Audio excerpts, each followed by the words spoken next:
externo com o interno. Ele acessa o que já vivemos a partir de sensações e estímulos externos.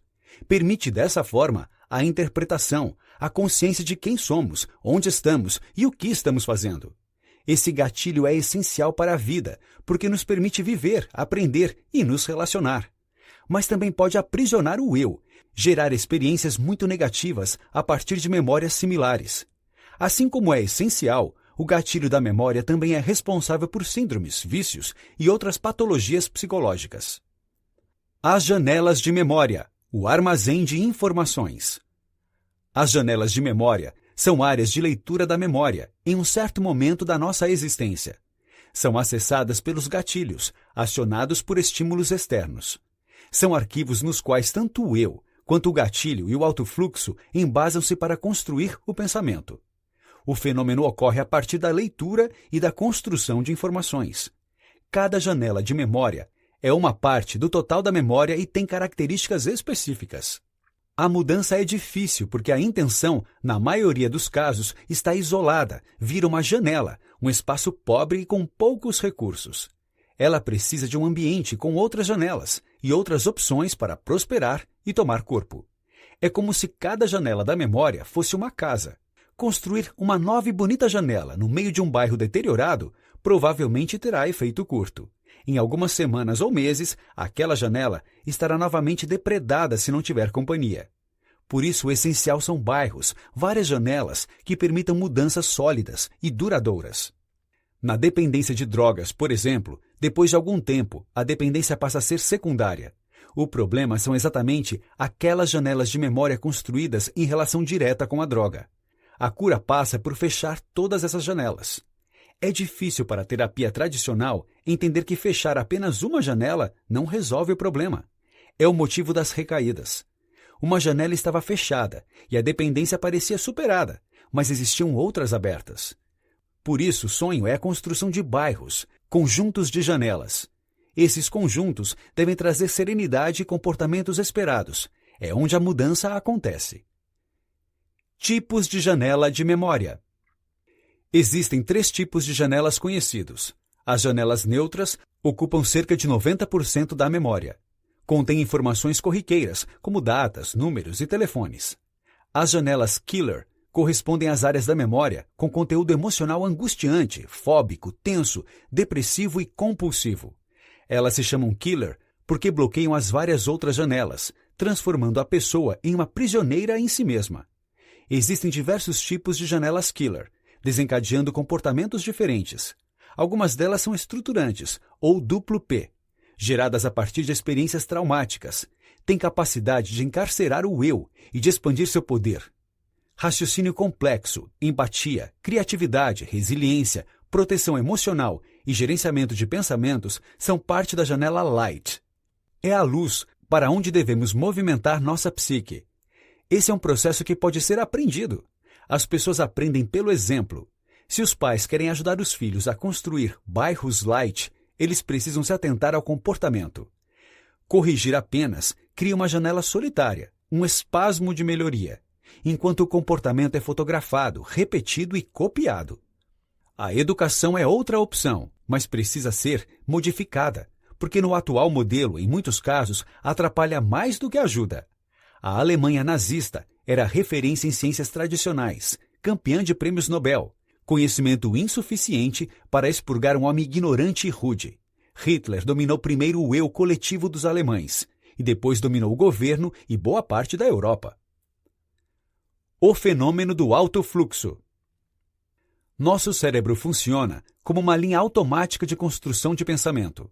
Freud estudou e abriu as portas do inconsciente para o mundo, mas pouco se aprofundou no alto fluxo. Trata-se de um processo de conexão das diversas janelas de memória com o gatilho, construindo cenários, interpretações, linhas de ação e trajetos, desafiando o futuro e tentando prever o que vai acontecer. No meio disso tudo, o eu fica paralisado, sem saber como agir. Ele tem diversos papéis, mais de 25, dentre os quais se autoconhecer, mapear suas mazelas psíquicas, ter consciência crítica, ser autônomo, gerenciar pensamentos, qualificar as imagens mentais, gerenciar emoções, criar pontes sociais, aprender a dialogar, reciclar a influência, reeditar as janelas killer, pensar antes de fazer, desenvolver resiliência, pensar como humanidade, gerenciar a SPA, aprender a não ser vítima do circuito fechado da memória, dentre outras atribuições. A educação tradicional não desenvolve o eu. Assim, na maioria dos casos, ele não assume nem 10% das suas funções. O eu e o alto fluxo, parceiros ou inimigos. O alto fluxo é essencial para a busca do prazer. Somos seres em busca do prazer incessantemente. Por isso, quando esse fluxo cessa, gera uma abstinência e um sentimento de inutilidade. Quando saudável, o eu enxerga a grandeza da existência. Pauta sua existência pela flexibilidade e capacidade de mostrar seus pensamentos sem imposição. É determinado, líder de si, dá um choque de inteligência na construção de pensamentos. Existem 6 principais tipos de eu. O gerente, que conhece e consegue gerenciar seus pensamentos em alto fluxo. O desconectado, que simplesmente se deixa levar pelo que for proposto pelos sistemas automáticos. O flutuante, não tem certeza sobre onde quer chegar. Deixa outras pessoas tomarem as decisões por si. O engessado, robotizado, defende seus pontos de vista de forma cega e está geralmente preso em crenças e modelos mentais. O autossabotador, que não consegue parar de se cobrar, exige de si mais do que pode entregar e tolhe sua própria liberdade. E por fim, o eu acelerado, entulhado de mais informações do que é capaz de absorver. O eu pode ser gerenciado e trabalhado. Apesar de não ser tão simples como no computador, onde deletamos o que quisermos quando quisermos. O mesmo eu pode ter várias interfaces positivas e negativas, que se alternam ao longo do tempo. A síndrome do pensamento acelerado é a maior epidemia psicológica do mundo moderno. O problema não é apenas o conteúdo pessimista dos pensamentos, mas também a velocidade deles. A humanidade tomou o caminho errado, gerando incontáveis pessoas com burnout, toque e síndrome do pânico. Mas a SPA é mais abrangente e difícil de tratar.